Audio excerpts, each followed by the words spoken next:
Hello, I'm Kochanski, Wilderness Living Skills and Survival Instructor. Topic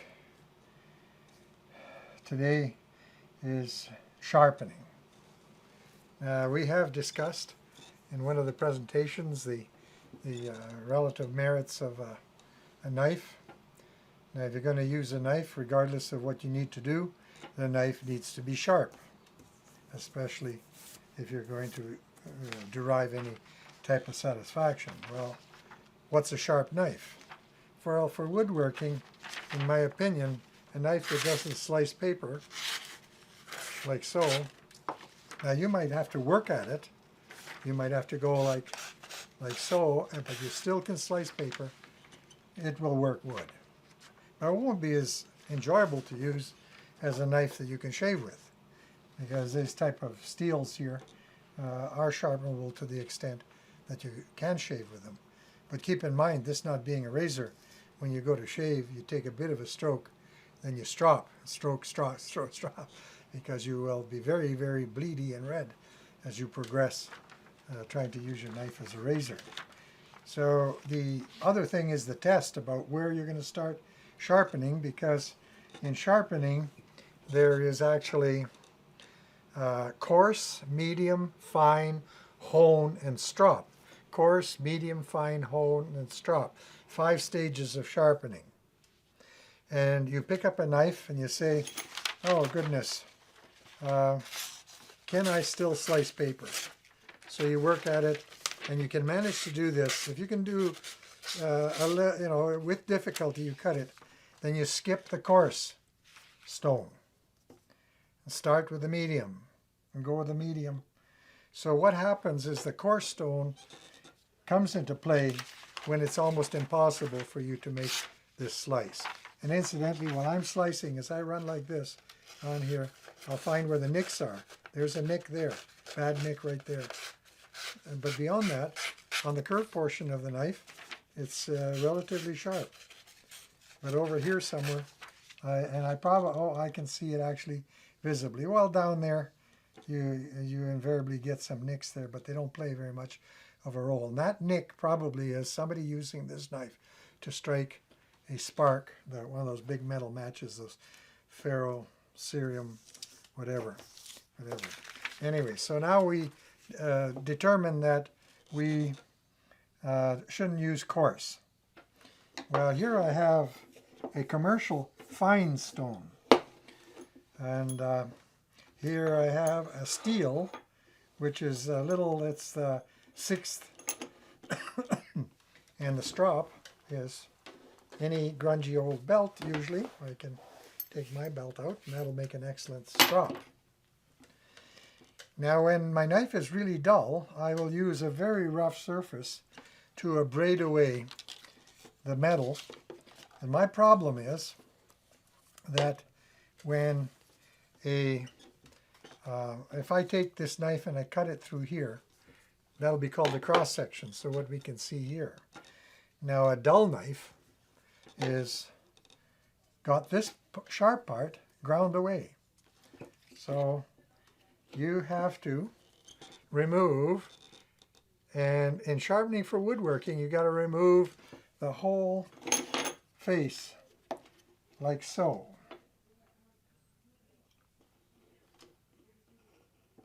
So here we got to take off a layer of metal, like so. And usually you do it from both sides equally. And generally with a Mora knife, there's a high quality steel laminated between 2 softer steels. So you want to stay centered, or else you'll move off of the high quality steel. So here we representatively show you what's happened to a dull knife. Has to be sharpened, and it's to work wood. And working wood is where you get the beautiful curls. Let's say the knife is dull again.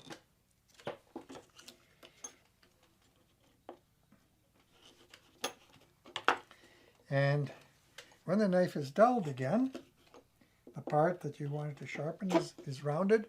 That's why the knife acts dull. But you never will have to shave wood.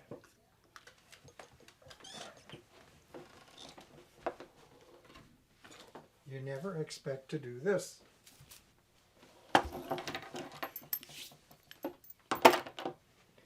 So this business of grinding off this much material is time consuming, takes a while. So to carve, to get a knife edge sharp to shave with, we cut off 2 little corners, and here we can see that graphically the difference amount of metal that I have to remove. And so a lot of people who haven't got any formal training, they tend to sharpen their knives like this, and then they wonder why the knives won't shave. Well, a knife, let's exaggerate this a bit. Here, for example, this is exaggerated. That if I sharpen it like so, by holding my knife at the angle where that happens, when I go to shave here, there's this little toboggan front, and you cannot ride such a narrow as that tiny sub-bevel that you created, and you cannot control that to be able to make smooth strokes in shaving. You've got to have a knife edge, or this as it's called, the Scandi grind. So you got to pick your choice, and otherwise you will find that. Now there are certain advantages to this configuration. It's much blunter, so it'll stay sharp longer. This configuration will probably dull a little more quickly, but it's the only configuration that will give you the slice and give you the beautiful curls that you wish to make kindling, or those beautiful curls also indicate that the slice you're making with the knife is so very smooth that it likely does not require sanding.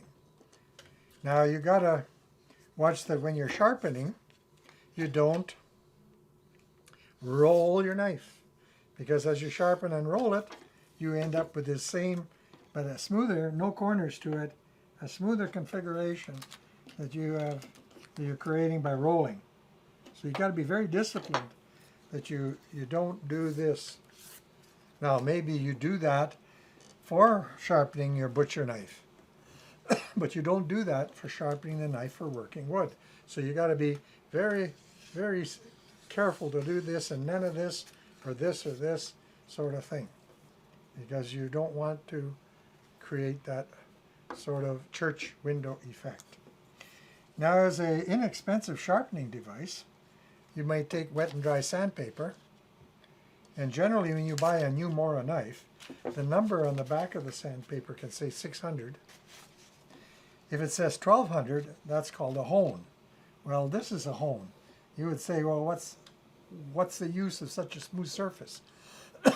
Well, when you remove the metal with a coarse surface, the edge of your knife looks like a saw. It's got a lot of teeth. Then you take a medium and you erase the coarse scratches. Then you take the fine, you erase the medium scratches. And then the hone practically eliminates any type of teeth there is. And so here we have probably 400 on this side, and we probably have 600 on this side. So for the coarseness, and this knife shouldn't be abused by the coarse surface, because all you're doing is giving yourself additional work. And the knife here can now be used here. Now one way that some people sharpen is they'll sharpen on one side, you know, doing it furiously until they end up turning this little fine edge up a little bit. It turns up in this direction. And when you've done it all on one side, you keep doing that till you find that you can feel that little grab that you've created.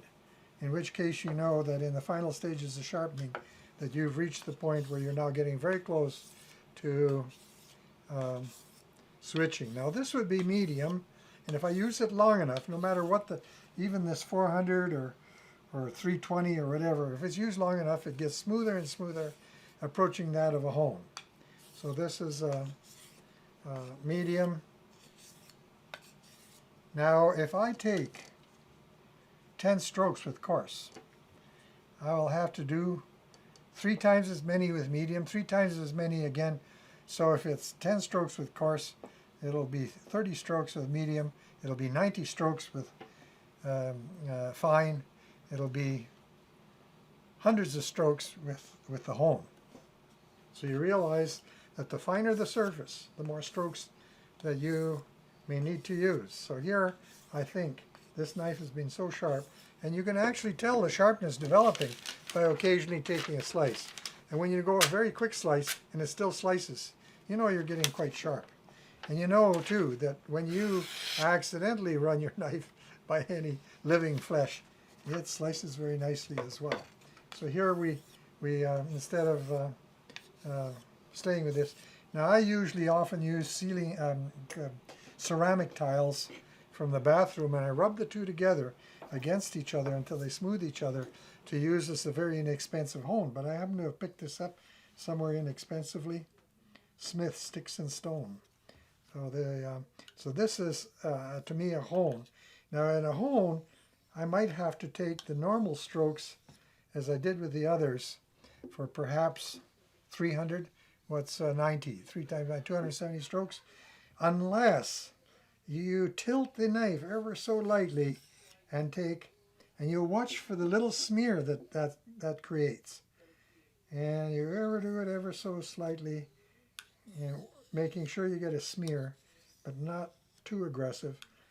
3 times on each side, and you're now finished. But you do still have one problem. And that problem is there's a little hinge of metal that's virtually invisible. It's a little ragged edge, and it's sort of like on the very tip, and it flips and flops back and forth.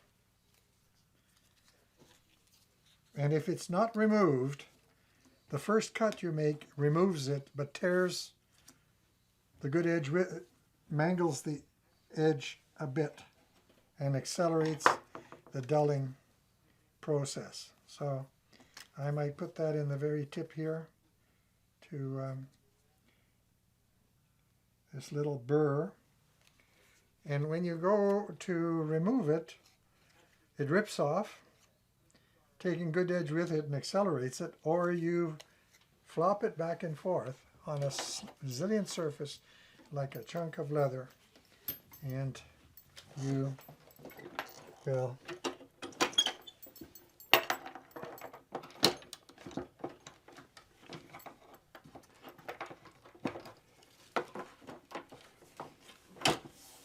there.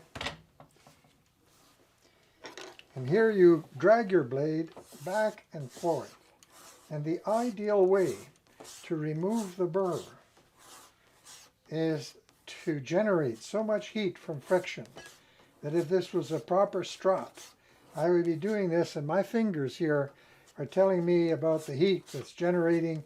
And if I generated quite a heat, I can generate so much heat with a proper strop. When I touch somebody there on their hand, they flinch. And you essentially burn off that burr. And when you do that, you reharden that minuscule leading cutting edge. And you've changed it slightly to a church window in the microscopic sense. So between all these proper stropping techniques, you get the results. Proper stropping is an edge that stays around much longer and becomes more exquisite. If I hear this, I'm doing that with the back of my blade, you're brutalizing your edge. You shouldn't really hear that scraping sound. But you have to usually probably put on maybe 300 strokes. And the dressing that you put on your belt, which essentially is babbitt, is one of them, which is an alloy of tin and it's a bearing metal, that will generate the heat in the friction here. And so whatever you put on your belt should in reality be something that increases the friction. Now that's my take on it. Now it took me years to be able to collect up this information and put it between 2 covers of this little booklet. A comment that I've got a number of times from people who would communicate with me and say, we understand you know something about sharpening. And people have difficulty in finding good articles or books on sharpening. And so when I wrote Bushcraft, I had pretty well mastered the issue of shaving with my knife. But here I had another 25 years, and here I updated some of the knowledge that's in there. So it's valuable. You can get by on what's in Bushcraft, but you will probably find that if you're teaching courses now, for example, I would run workshops that would start for a few hours on Friday evening, Saturday 9 till 9, and Sunday 9 till 4. And you learn to sharpen everything you possibly can lay your hands on in that workshop. Well, this would be a good course manual, because the very first thing in the sharpening process, you have to master how to sharpen knives. But then there's also carpentry tools, plane irons, chisels, saw, teeth. There's no teeth in here. This is knife sharpening. And the discipline of sharpening with sharpening saws is slightly different. And here it talks about the bevels and what they mean, the issue of making your own sharpening devices and what you get from the different grits, and also even covers the use of the steel. Now, if I've sharpened my knife, my first stage is to sharpen it till slice paper. My second stage is to sharpen it. Will it shave the hair like that off my arm? That's shaving sharpness. As you can see there, that the strop can't do that very effectively without stropping. Now there is also the steel. These are ceramic rods, just like the idea of taking two ceramic tiles from the bathroom and you rub the backs together till they true each other and so on. Well, this is more for meat than it is for woodworking, because you're putting on quite an exquisite edge. And the use of a steel, now in the kitchen I have a steel. These are actually not common. There's some that are made out of metal, but the one that you use in the kitchen might look like this. These are not expensive, the ceramic technology. So this is a more massive version of this. Now the ideal way, generally I know that 6 strokes, and you lead with the edge, so that when I do it 6 times on each side, that's usually the limit for this steel. And boy, is the knife sharp now. And it's, yeah, actually, if you're skilled and want to spend the time, you throw up a piece of foolscap and cut it as it falls. You might just be able to pull that off, because a knife is sharp when it does that. And there you go. Know how to pick your knife, know how to use it, and know how to sharpen it.